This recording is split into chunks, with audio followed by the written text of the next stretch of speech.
Welcome to the Trauma Informed Care online training. So today we are going to talk about trauma informed care training. So this module was initiated and created with the help of professors and experts from the different agencies as seen in this first slide.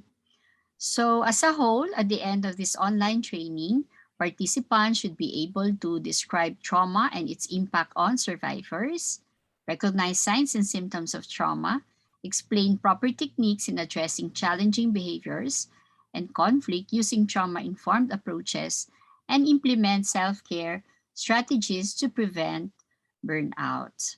So the framework by which we are going to study or talk about trauma-informed care is this framework where the person served is in the middle.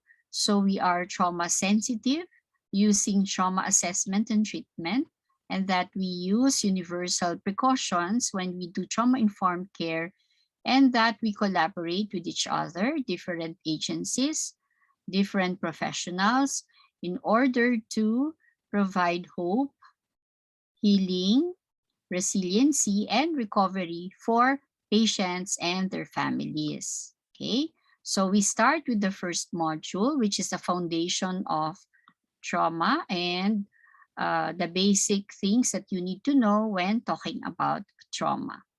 So for this module, the participants should be able to discuss the impact of trauma on survivors, identify post-traumatic stress reaction, explain how trauma triggers can affect the mental health of children, enumerate different emotions associated with challenging behaviors, interpret possible meaning behind behaviors as they present as effects of trauma. Okay, so let us try to understand trauma. So why is it important for all of us to learn about trauma? We know that all of us have experienced in one way or another traumatic experiences. We carry this with us, and it affects the way we feel, the way we behave, and also it affects our relationship and the way we look at the world. So other people's trauma affects us as service providers. And when we understand the trauma and its effect on individuals, it now becomes easier for individuals to communicate with survivors, improve the survivors' behaviors and attitudes, get the necessary help for the survivor, and reduce at the end our own risk of being negatively impacted by others' trauma. So when you think about the word trauma, what comes to mind? So I'm sure there are a lot of thoughts coming out when you hear the word trauma. So what does that word mean to you? So when we define it, it is an event or series of events or set of circumstances that is experienced by an individual as physically or emotionally harmful or life-threatening, and that has lasting adverse effects on the individual's development in areas of physical, mental, social, emotional, or even spiritual being. And these are some of the examples of trauma. It can be from different types of abuse to medical procedures to poverty. Even now, during the pandemic, it can be part of the traumatic experience.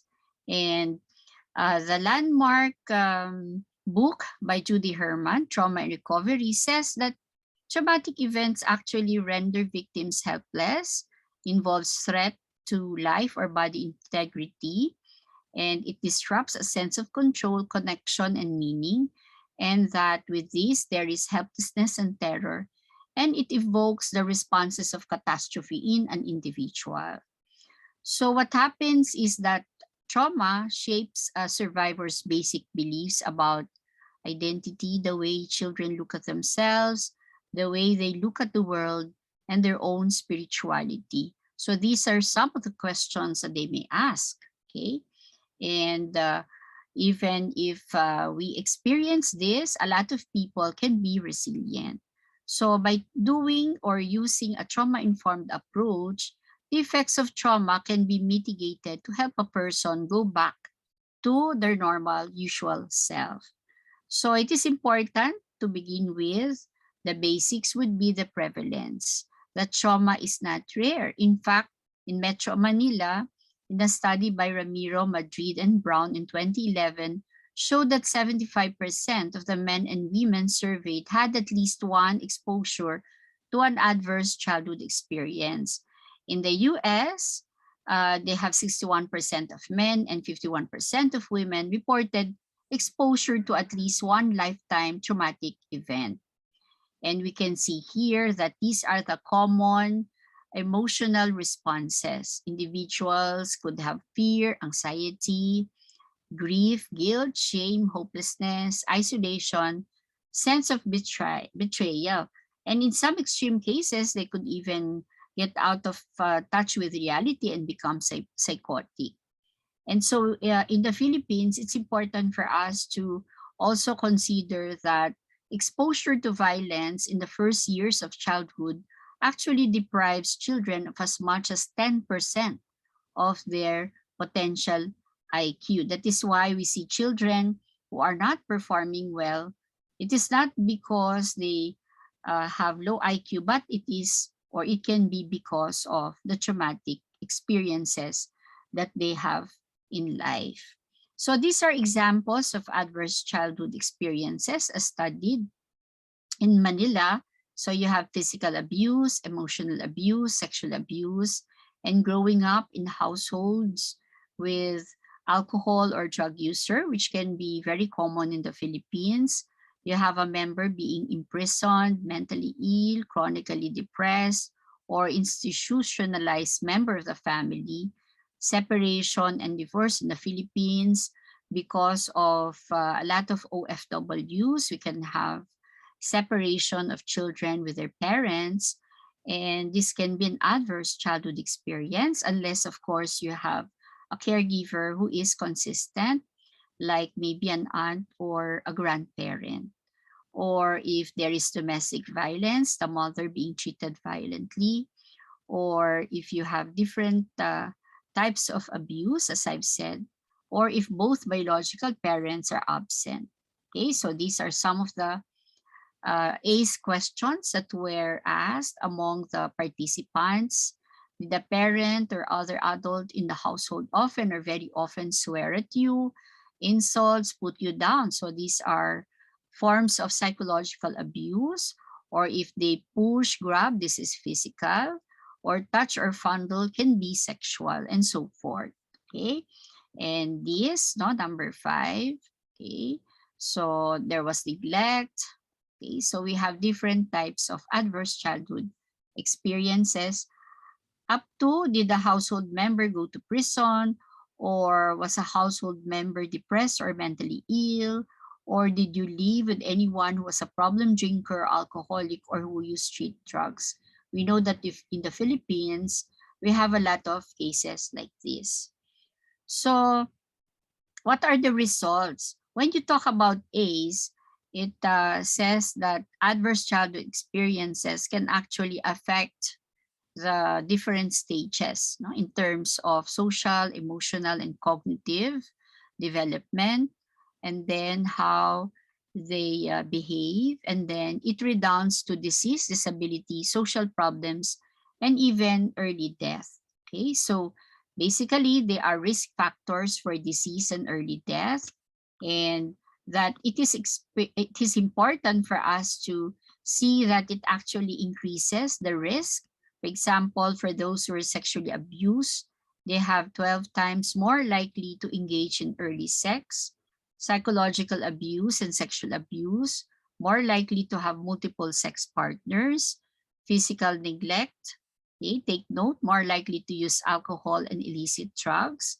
Feeling of being unloved, that's why it's important for children to feel that they are loved, because they have increased risk of smoking and use of drugs, and more likely to have early sex and multiple sex partners. Okay, so you can see even poverty is another risk factors where it increases the instances of adverse childhood experiences. Okay, so when we talk to children, it is important to ask proper questions that is trauma informed. So instead of saying what is wrong with you, it is important to say what happened to you.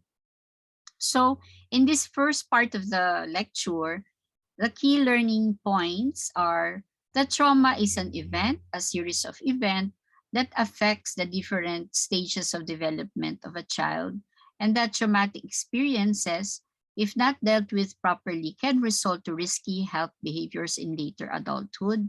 And while traumatic events have significant impact on survivors, people have what we call resiliency in order for them to survive or be survivors of difficult or, or adverse experiences. So this one is telling us the different statements that will tell us that that individual is resilient. Like, I believe that my mother loved me when I was little. We know that attachment is number one in terms of resiliency factors.